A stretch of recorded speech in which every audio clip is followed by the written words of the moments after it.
এটা তো আশা রাখতেই হবে, আশাই তো বাঁচবো। আমার তো সবই চলে গেছে, কিছুই হারানোর নেই, সব হারিয়ে ফেলেছি, এখন আশা নিয়েই বাঁচবো।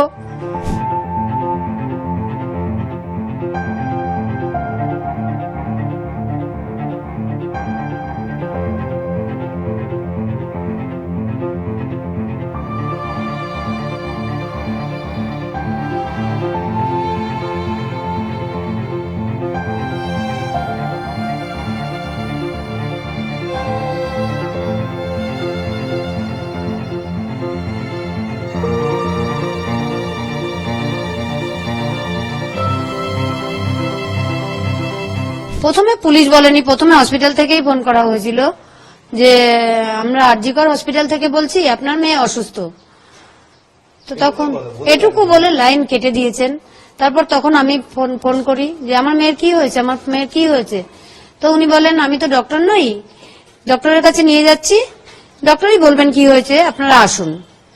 তখন আমরা এসে আমাদের ড্রাইভারকে নিয়ে যখন যাচ্ছি, তখন উনি বললেন, আবার ফোন করলাম, তখন উনি বললেন আপনারা কি আসছেন, আমি মানে উনি কে ছিলেন, আমি অ্যাসিস্ট্যান্ট সুপার বলছি, আপনার মেয়ে সুইসাইড করেছে।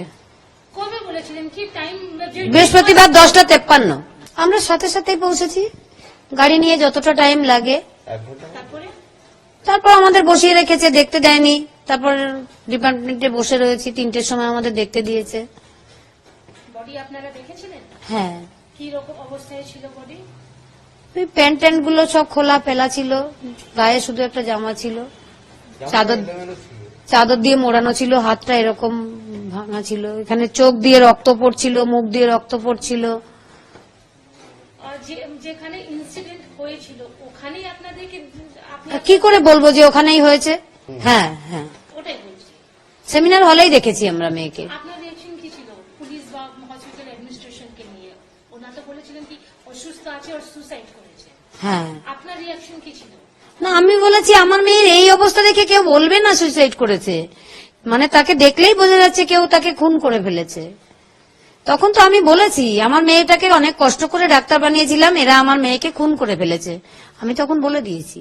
বলেছিলেন আপনার বাড়ি যাব, সবকিছু ঠিক হবে, দোষীদের তাড়াতাড়ি ধরে ফেলবো। কিছুই তো দেখতে পেলাম না যে এখনো পর্যন্ত কেউ ধরা পড়লো, কোনো ক্লু পেল। একজন ধরা পড়েছে, ওকে তো আমি মনেই করছি না, ও ভেতরের লোক না থাকলে বাইরের ও কি করে জানলো আমার মেয়ে ওখানে আছে? আপনি যে বলছেন ভিতরের লোক কে আছে, এরকম কিছু আছে? না না, আমার পুরো ডিপার্টমেন্ট মনে হচ্ছে দায়ী এর জন্য। ভিতরের লোক বলতে আমি পুরো ডিপার্টমেন্টকেই বলছি।